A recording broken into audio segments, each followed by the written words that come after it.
Thanks for watching this video. I hope you've enjoyed it, and I hope you subscribe to the channel. My name is Jordan LeBron Jameson III.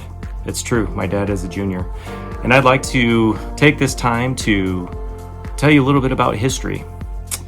You see, 3 trillion years ago, back before vegetarians were invented, cows used to stalk, hunt, and consume human prey. It's true. We know this because science tells us this is true.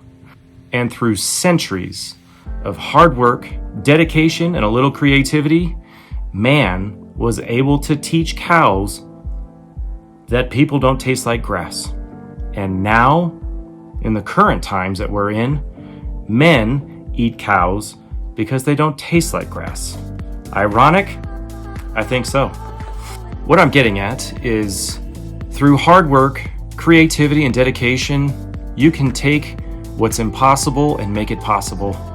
Take this wooden fence, for example. It once used to be a tree made out of wood, and now it's something that is able to hold something off the ground. Impossible? I think so. So if you like this video, give me a thumbs up. Share it with your friends, your family, your children, your parents, and your children's parents' children, and subscribe to the channel. I'll catch you on the next one. Please take care and be safe. Goodbye.